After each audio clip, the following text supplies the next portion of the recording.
Inspiratif hidup. Jangan jadikan kegagalan kemarin sebagai penghambat hari ini. Semangat untuk membuat hari esok lebih baik melalui hari ini.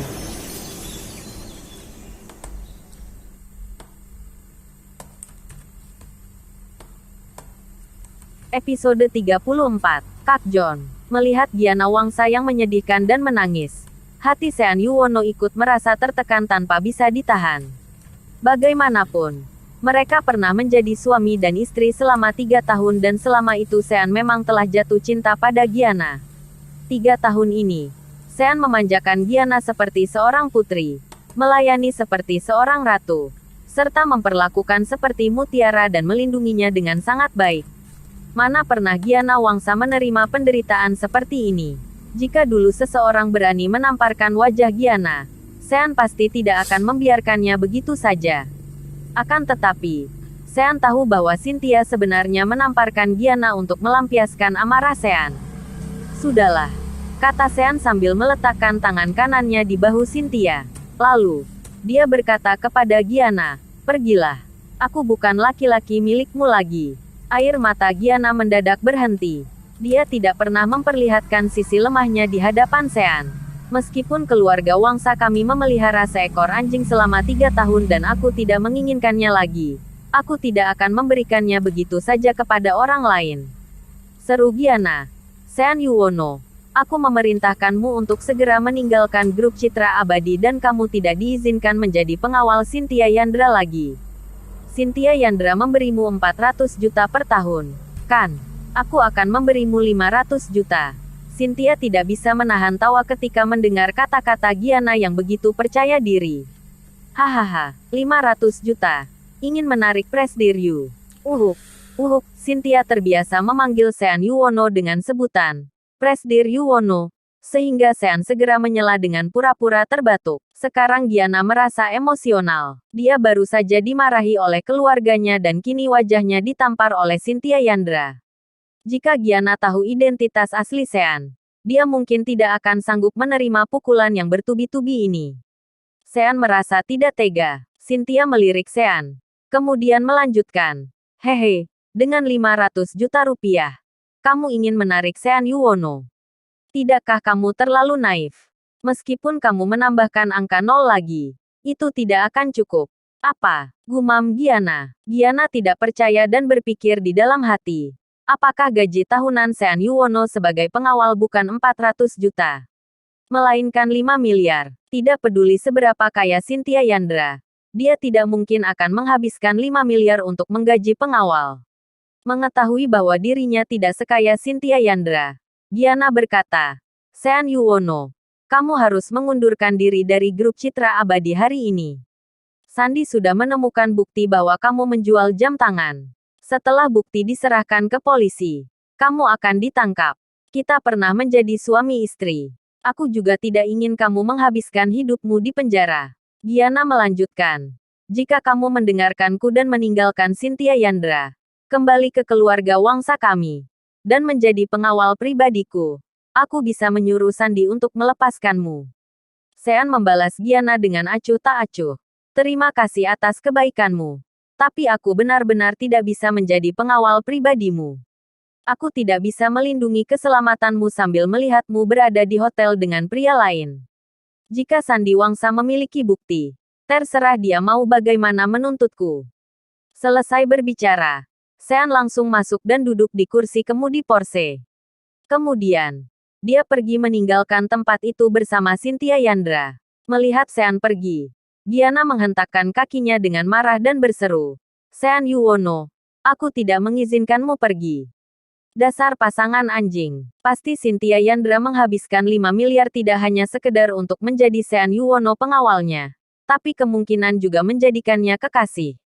Giana terus mengomel di tempat. "Bagus sekali, Cynthia Yandra. Kamu sudah memiliki Presdir Yuwono sebagai pacar. Sekarang masih mencari pria liar di luar. Kamu bilang aku tidak tahu malu. Kamu yang tidak tahu malu." Sean Yuwono juga bajingan. Sean tahu Cynthia Yandra memiliki pacar, tapi masih bersedia menjadi kekasihnya. Dia bisa menerima Cynthia Yandra memiliki pria lain. Tapi mengapa dia tidak bisa menerima jika aku yang memiliki pria lain? Giana bersumpah serapah. Giana benar-benar merasa kesal sampai amarahnya mencapai puncak ubun-ubun. Dia terus saja mengeluh. Dasar anjing bermuka dua. Benar-benar membuatku kesal. Apa kurangnya aku dari Cynthia Yandra? Perumahan Tanjung Priok adalah daerah kumuh terkenal di Jakarta dan salah satu tempat dengan keamanan yang paling kacau. Di sini hidup orang-orang miskin dan juga para preman. John, yang terkenal di Jakarta juga tinggal di sini. Di Jakarta, orang-orang di dunia mafia pasti pernah mendengar kalimat seperti ini. Jakarta kacau atau tidak? Semua tergantung pada Kak John.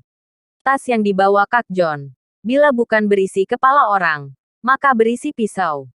Dulu, Kak John, ini selalu melakukan bermacam-macam hal yang tidak baik. Mulai dari memukul hingga memotong tubuh orang. Dia sudah sering kali melakukannya. Lalu, setelah John menjadi terkenal, dia menjadi bos. Dia mengoperasikan bisnis pijat plus-plus, KTV, bisnis rentenir, dan sebagainya. Para wanita muda di Jakarta sebagian besar berada di bawah kendalinya. Karena jiwa setia kawannya, dia memiliki banyak saudara laki-laki sebagai bawahannya. Saat ini, Sandy sudah tiba di Tanjung Priok.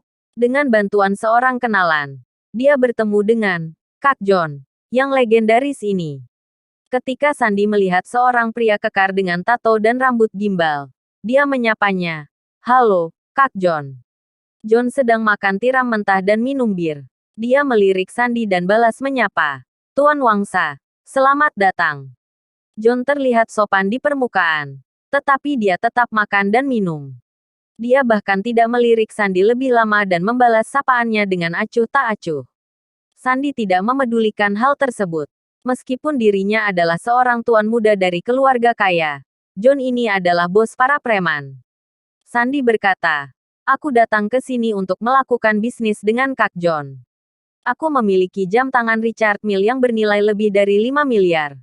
Aku berencana untuk menjualnya ke Kak John dengan harga khusus, 4,5 miliar. Kemudian, dia berpesan, tapi, kamu tidak boleh mengatakan bahwa aku yang menjualnya kepadamu. Katakan saja seseorang bernama Sean Yuwono yang menjualnya kepadamu. John melirik luka di wajah Sandy Wangsa dan bertanya sambil tersenyum. Luka di wajahmu ini, pasti orang bernama Sean Yuwono itu yang melakukannya, kan? Sandy mengangguk malu. Benar tebakan Kak John. Dia adalah menantu miskin dari keluarga paman keduaku. Agar tidak membuat malu, keluarga kami tidak ingin membuat masalah ini menjadi besar. Tapi aku tidak bisa menerima hal ini. Aku harus mengirimnya ke penjara, kata Sandy dengan menggebu-gebu. John menyesap birnya dan bertanya lagi. Mengapa begitu repot? Aku akan mengirim beberapa orang untuk membantumu menghajar dia. Bukankah sudah beres? Sandy menghela napas. Kak John tidak tahu. Anak itu bisa bela diri. Semua preman profesional yang dikirim oleh ayahku dilumpuhkan olehnya. Oh, John tiba-tiba menjadi tertarik dan membatin. Seorang menantu miskin ternyata memiliki kemampuan bertarung seperti itu. John berpikir sejenak, lalu menggelengkan kepalanya. Aku tidak dapat membantu untuk masalah ini. Tuan Andi pernah berkata, jangan ikut campur urusan rumah tangga orang lain. Bisa saja setelah membantu mereka, mereka akhirnya akan berdamai. Kita yang melakukan tugas ini malah bisa-bisa menjadi satu-satunya orang yang berdosa. Setelah ditolak, Sandy menjadi sedikit cemas dan segera mengelak. Tidak. Sean Yuwono telah diceraikan adik sepupuku dan dibuang oleh keluarga Wangsa kami. Lagi pula, siapa itu Tuan Andi? Mengapa kamu mendengarkannya? Tiba-tiba, seorang bawahan di sebelah John berteriak pada Sandy. Brengsek. Tuan Andi ini adalah bos Kak John kita. Tuan Andi bilang, berada di dunia preman tidak boleh perhitungan dengan uang. Dunia ini besar. Jadi menghasilkan uang adalah yang paling penting. Tuan Wangsa, aku menerima tawaranmu. John akhirnya setuju. John memarahi bawahannya. Kemudian kembali tersenyum pada Sandy dan menjelaskan. Tuan Andi adalah orang yang menuntunku. Tanpa dia, tidak akan ada John hari ini. Jadi, perkataannya seperti titah suci. Lebih baik kamu mencari orang lain saja. Sandy kini jelas merasa tidak puas. Dia tahu bahwa John sangat tamak akan uang dan baru-baru ini pemerintah sangat memperhatikan tindakan kriminal. Bisnis-bisnis John yang ilegal itu sulit dijalankan sehingga pasti sangat membutuhkan uang.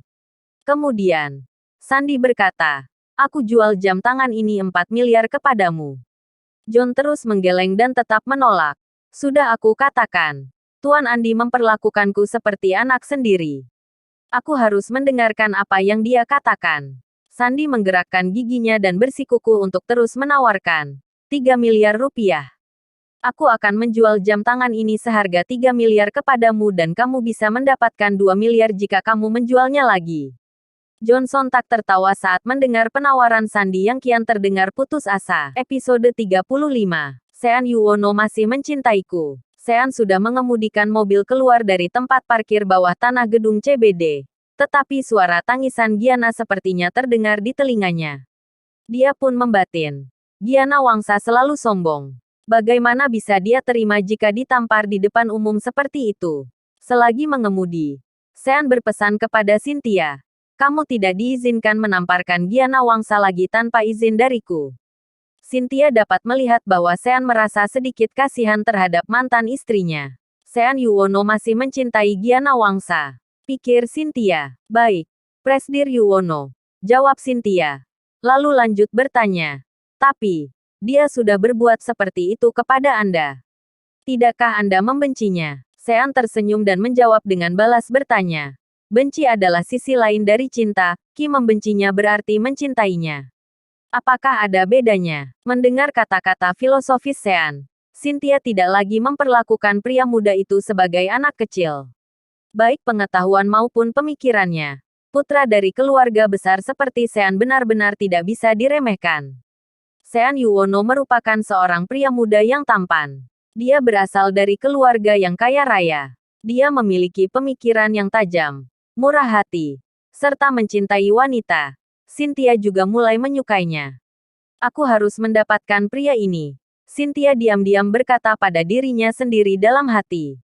Setelah puluhan menit, Sean dan Cynthia akhirnya tiba di tempat yang disebut BSD City. Tempat itu dikelilingi oleh pegunungan dan sungai. Pemandangannya indah, seperti sebuah resor, dan ada museum yang hanya setengah dibangun di sebelahnya. Begitu mereka berdua turun dari mobil, Sean melihat lingkungan di sekitar dan bertanya, keluarga Wangsa berencana membangun high-class private house di sini, kan? High-class private house projects adalah proyek keluarga Wangsa yang pembiayaannya dicari dari grup Citra Abadi. Rencananya, lokasi ini akan dibangun khusus menjadi perumahan tempat tinggal para keluarga kelas atas. Menurut perencanaan yang diberikan oleh keluarga Wangsa, nantinya akan ada belasan townhouse di sini dengan gaya bangunan yang mengombinasikan gaya Tiongkok dan gaya Barat. Secara terperinci, townhouse di high-class private house projects akan memiliki interior yang menggunakan kayu pinus bergaya grid, pintu dan jendela kaca setinggi langit-langit, lantai tatami, serta tempat tidur bergaya Barat. Pemandangan luar ruangan akan dapat dilihat melalui jendela dan koridor. Tujuannya adalah untuk menciptakan tempat tinggal pribadi yang paling khas dan indah di seantero Jakarta. Cynthia mengangguk dan menjelaskan. Inilah tempatnya. Di sini ada taman yang paling banyak di kota Jakarta dan ada juga hutan pohon maple merah. Orang-orang yang tinggal di sini nanti juga bisa piknik di hutan maple. Ada juga satu-satunya mata air panas alami di Jakarta. Orang-orang kaya di Jakarta pasti akan datang untuk tinggal di sini. Cynthia melanjutkan. Tapi, apakah Presdir Yuwono benar-benar berencana memberi mereka uang? Keluarga Wangsa sangat keterlaluan pada Anda. Sean tertawa dan menjawab sebenarnya proyek ini adalah ideku. Apa? Cynthia terkejut. Mungkinkah keluarga Wangsa mencuri ide Anda? Sean menggelengkan kepalanya. Tidak bisa dibilang seperti itu. Aku bisa melihat bahwa keluarga Wangsa selalu ingin menjadi keluarga kelas 1 di Jakarta. Tapi kakek Giana sudah meninggal. Baik Jayanata Wangsa maupun Jayadi Wangsa tidak begitu pintar. Mereka selalu memperebutkan harta keluarga Wangsa. Sean menjelaskan. Jadi, aku memikirkan proyek ini untuk keluarga Wangsa. Tidak perlu meningkatkan kekuatan keluarga.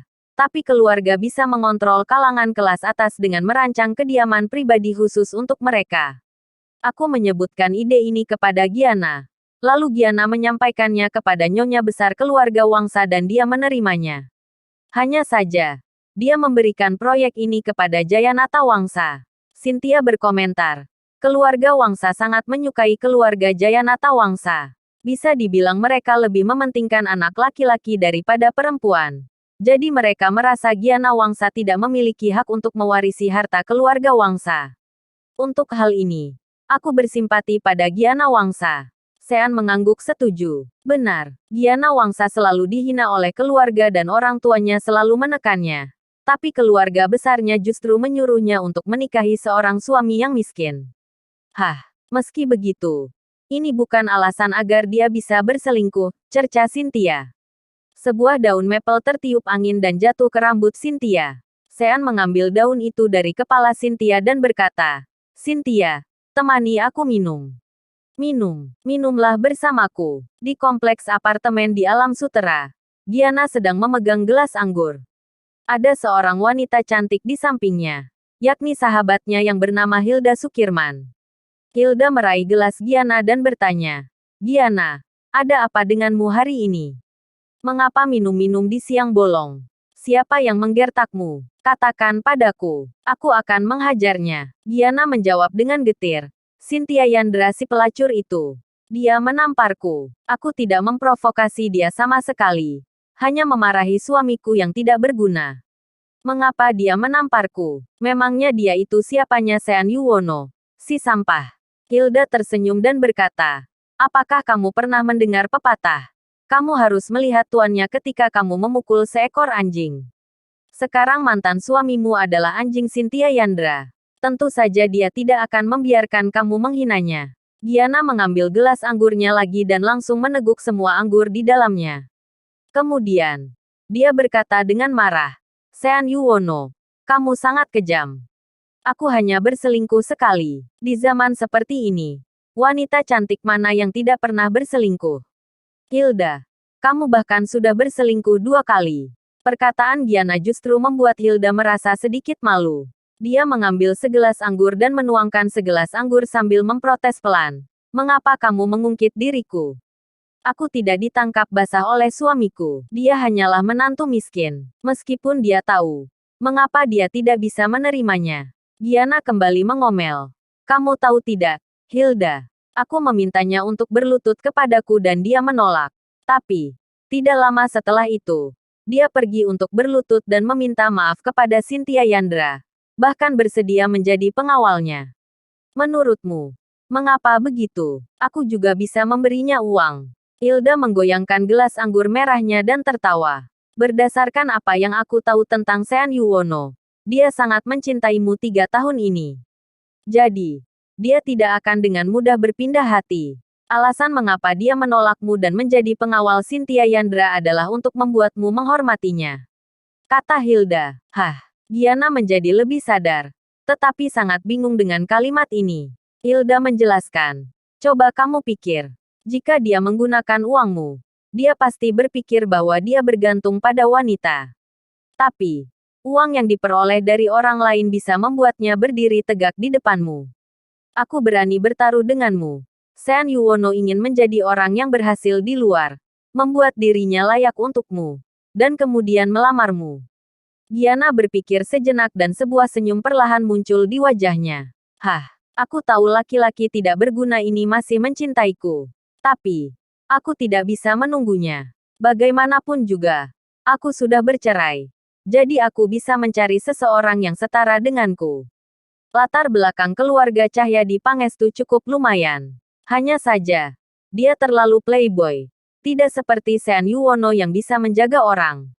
Kamu bisa menikah dengan Cahyadi Pangestu dulu. Jika tidak cocok, bercerai saja, kata Hilda. Pada saat itu, biarkan Sean Yuwono mengambil alih. Dia adalah orang yang baik. Dia pasti akan bersedia. Giana mengangguk setuju. Itu ide yang bagus. Melihat suasana hati Giana yang menjadi lebih baik, Hilda mendentingkan gelasnya dengan gelas Giana. Setelah mereka bersulang, Hilda bertanya dengan santai. "Oh, iya. Bukankah Sean selalu menjadi bapak rumah tangga? Mengapa 6 bulan terakhir ini dia tiba-tiba menjadi pengantar makanan?" Giana meneguk anggur dan mengusap bibirnya. "Sepertinya saat keluarga kami pergi liburan ke Swiss 6 bulan yang lalu, Dia menderita sebuah penyakit dan membutuhkan uang. Tapi dia tidak bisa menemukan kami sehingga dia memutuskan untuk mencari uang sendiri. Oh, gumam Hilda pelan. Hilda tidak bertanya lagi dan lanjut minum-minum bersama Giana. Keesokan harinya, pada pukul 8 pagi, Giana yang belum sepenuhnya sadar dari alkohol menjawab sebuah panggilan telepon dengan linglung. Dia hanya mendengar orang di ujung telepon itu berkata, "Giana, segera datang ke rumah nenek. Aku sudah menemukan bukti Sean Yuwono menjual jam tangan." Bersambung. Terima kasih sudah mengikuti channel Wan dan Putra Orsia. Jangan lupa subscribe, like, and share. Tunggu episode selanjutnya. Salam silaturahim.